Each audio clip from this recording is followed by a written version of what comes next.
ഔ, ഇന്ന് പാർട്ടിയിൽ എല്ലാവരും മുന്നിൽ ഞാൻ തന്നെ ആയിരിക്കും അടിപൊളി. ഔ, ഇപ്പം എന്ത് രസമുണ്ട് ഇപ്പം എന്നെ കാണാൻ. ഓ, എന്താ നല്ല രസവും മുടി ഹെയർ സ്റ്റൈലൊക്കെ ചെയ്തപ്പോൾ എന്തൊരു ഭംഗിയാ. മോളെ, ഇതെന്ത് വേഷാ മോളെ? എത്ര ടൈറ്റുള്ള വേഷമൊന്നും ഇടല്ല മോളെ. തലയിൽ തട്ടിടും മോളെ. ഇത് മൊത്തം മേക്കപ്പൊക്കെ ചെയ്തിട്ട് എന്താ മോളെ? നമ്മൾ മറ്റുള്ളവരെ കാണിക്കാൻ വേണ്ടിയിട്ട് വേഷം ധരിക്കാൻ പാടില്ല മോളെ. നല്ല രീതിയിൽ വേഷം ധരിക്കും മോളെ. എത്ര ടൈറ്റ് ഇടല്ല മോളെ. കുറച്ച് ലൂസായിട്ടുള്ള വേഷമൊക്കെ ധരിക്കും മോളെ.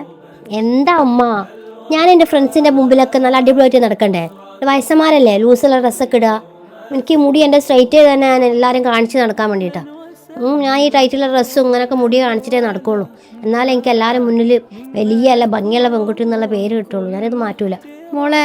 നമ്മൾ എത്രത്തോളം മോശപ്പെട്ട വസ്ത്രം ധരിക്കുന്നു അത്രത്തോളം നമ്മളെ കബറും നമുക്ക് ഭയങ്കര മോശമാവും മോളെ. ഇങ്ങനെ ഇറുകിയ വസ്ത്രം ഒന്നും ധരിക്കല്ല മോളെ. കബറിലും ഭയങ്കര ഇറുക്കായി വരും മോളെ നമ്മളെ കബറൊക്കെ. നല്ല മോളല്ലേ, അത് മാറ്റിക്കാളും മോളെ.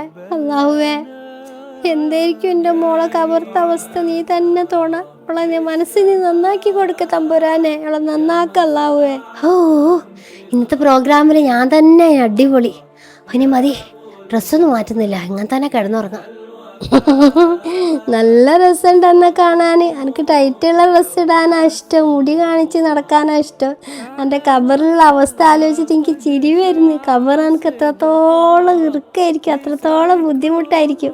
ഞാൻ പറയുന്നൊക്കെ നീ കേൾക്കുന്നുണ്ടല്ലോ. ഞാൻ തന്നെ ജീവിച്ചാൽ മതി കേട്ടോ.